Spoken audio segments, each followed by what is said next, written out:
बिस्मिल्लाहिर्रहमानिर्रहीम, अस्सलाम वालेकुम। नाज़रीन, आजकल माफ़ियों का सीज़न चल रहा है। कौन किससे माफ़ी मांगेगा, इस हवाले से बहस लगातार जारी है। सीनियर सहाफ़ी सुहेल वड़ाइच की फील्ड मार्शल आसिम मुनीर के साथ मुलाकात और उनकी तरफ से लिखे गए एक कॉलम के बाद जो है ये अफवाहें बहुत ज़्यादा तेज़ी से फैलती जा रही हैं कि शायद इमरान खान जो है वो माफ़ी मांगने वाले हैं और कोई मुफाहमत होने वाली है। क्या ये मुफाहमत होगी या नहीं होगी? इमरान खान माफ़ी मांगेंगे? पीटीआई के जो सरकर्दा कारकुन हैं वो ये कह रहे हैं कि माफ़ी हमसे मांगी जाए। कौन किससे माफ़ी मांगेगा, ये सारा वाक़या है क्या? इस हवाले से आज के वीलॉग में हम तफसीली बात करेंगे। लेकिन उससे पहले आपने अगर अब तक हमारे यूट्यूब चैनल को लाइक और सब्सक्राइब नहीं किया तो ज़रूर कीजिए, ताकि हमारी तमाम वीडियोस आपको बर वक्त मिल सकें। तो नाज़रीन, बात कर रहे थे माफ़ियों की। जी बिल्कुल, सुहेल वड़ाइच साहब जो सीनियर सहाफ़ी हैं, उन्होंने वहाँ पर ब्रसल्स में फील्ड मार्शल आसिम मुनीर से मुलाकात की और उस मुलाकात के बाद जो उन्होंने वहाँ पर तफसीलात वहाँ पर अपने कॉलम में लिखी, उसमें उन्होंने एक जुमला लिखा कि फील्ड मार्शल को मंसूब करके कि उन्होंने कहा कि जो बिल्कुल माफ़ी अगर सिद्क़ के दिल से माफ़ी मांगी जाए और तो अपनी गलतियों को तस्लीम किया जाए तो बिल्कुल ऐसा मुमकिन है कि वहाँ पर आगे चला जा सके। लेकिन इसके ऊपर पाकिस्तान तहरीक इंसाफ की तरफ से खासा सख्त रिएक्शन जो है वो आ रहा है। आज मैं देख रहा था एक जगह पर एक पोस्ट थी डॉक्टर यास्मीन राशिद के हवाले से, उनकी तस्वीर लगा कर कहा गया था कि जनाब माफ़ी हम क्यों मांगें, माफ़ी तो वो हमसे मांगेंगे, और जिन्होंने 8 फरवरी का इलेक्शन चोरी किया, जिन्होंने ये किया, जिन्होंने वो किया, वो तमाम तफसीलात जो थी वो वहाँ पर उन्होंने कही। तो आज जो था वहाँ पर सुहेल वड़ाइच साहब ने दूसरा कॉलम लिखा और उसमें उन्होंने बड़ी अच्छी बात की और उन्होंने कहा कि बिल्कुल भुट्टो का दौर नहीं रहा। भुट्टो साहब को भी यही था कि शायद वो बच जाएंगे, लेकिन अगर वो चाहते हैं कि वहाँ पर बिल्कुल सियासत चली जाए तो मेरा ख़्याल है कि उनको वहाँ पर जो माज़रत वाला एक है वहाँ पर उसको करके तस्लीम करके अपनी जान बचानी चाहिए और ख़ामोशी के साथ जो है वहाँ पर कुछ वक्त गुजारे। जब सियासत इसी का नाम है कि जब भी वक्त बदलता है तो उसके बाद वो जाके कर सकते हैं, अपने मामलात दुरुस्त कर सकते हैं। नाज़रीन, इस पे हम बात करेंगे थोड़ी सी माजी की। माजी में एक वक्त था कि जब ये ज़ियाउल हक जो जिनका गुज़श्ता रोज़ जिनकी जो थी वहाँ पे बरसी भी थी, 1988 में जब उनका इंतकाल हुआ वहाँ पे फ़ज़ाई हादसे में, तो उसके बाद मुल्क में जमहूरियत जो थी वो एक तरह से आप कह सकते हैं कि लौट आई। बेनज़ीर भुट्टो जो थी वो एक बार फिर प्राइम मिनिस्टर बनी और उसके बाद तकरीबन को मेरा ख्याल 18 माह का अरसा ही गुजरा था कि उनको तब्दील करके नवाज़ शरीफ जो थे वो बन गए वज़ीर आज़म। उसके बाद वो भी नहीं रहे, दोबारा बेनज़ीर बन गई और उसके बाद फिर दोबारा नवाज़ शरीफ बन गए। तो ये एक काफ़ी अरसे तक वो पिंग पोंग चलता रहा। लेकिन परवेज़ मुशर्रफ के आने के बाद बेनज़ीर भुट्टो और नवाज़ शरीफ इस बात पर मुत्तफ़िक हो गए कि उनकी आपस की जो लड़ाई थी उसने सियासत को बहुत ज़्यादा नुकसान पहुंचाया, जमहूरियत को नुकसान पहुंचाया और उसके नतीजे में परवेज़ मुशर्रफ साहब जो थे वो ताकतवर हुए और वो पूरी तरह से उन्होंने हर एक चीज़ के ऊपर कब्ज़ा कर लिया।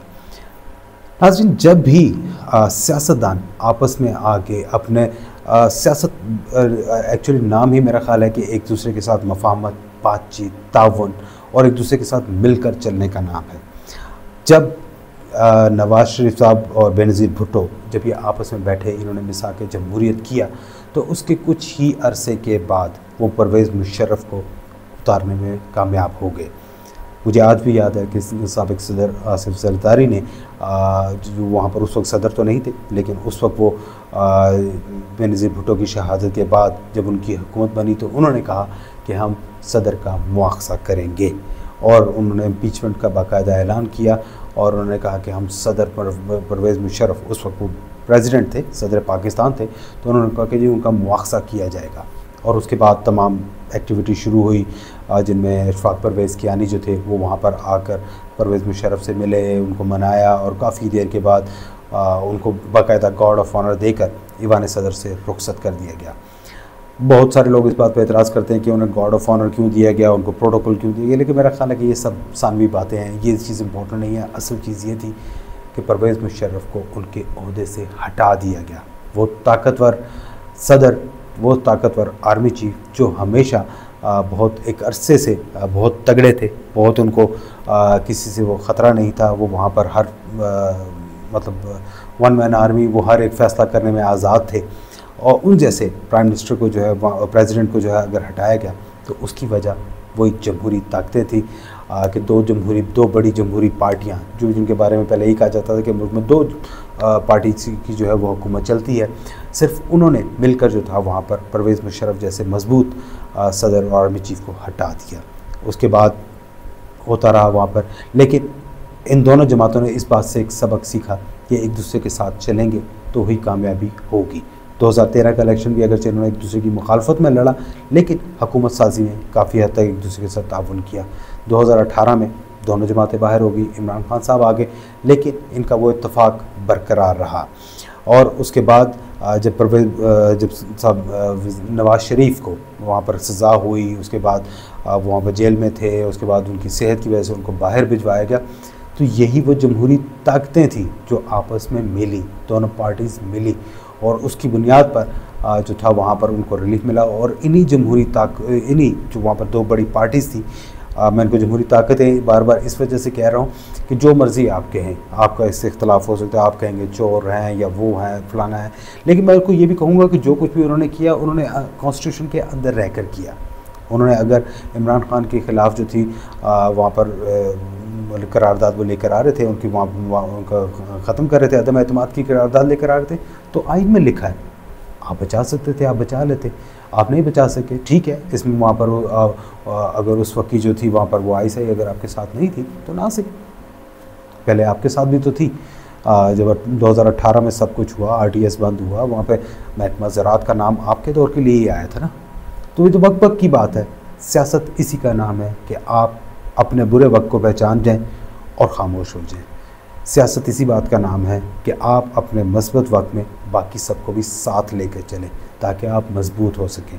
आपने सोलो फ्लाइट की कोशिश की अपने दौरे हुकूमत में, आपने तमाम अपोजिशन के साथ, हर शख्स के साथ जो है वहाँ पर आपने बिगाड़ी, लेकिन जो थे बाकी दूसरी अपोजिशन वो मुत्तहिद रही। आप उसी आज महमूद खान अचकज़ई की जो है वहाँ पर उसी को अपना तहरीक तहफ़्फ़ुज़ आइन में आप उन्हीं के पीछे चलते, जिनका आप सर के ऊपर दुपट्टा सा लेके अपना वो रुमाल सा सर के ऊपर रख के आप उनकी नकलें उतारते थे, उनकी चादर का आप मजाक उड़ाते रहे स्टेज पर। ये सब कुछ होता रहा, लेकिन आज वही आपके साथ खड़े हुए, क्योंकि वो जमहूरी लोग हैं, वो सियासतदान हैं, वो जानते हैं कि किस वक्त कौन सी सियासत करनी है, किस तरह किसके साथ चलना है, किसके साथ नहीं चलना।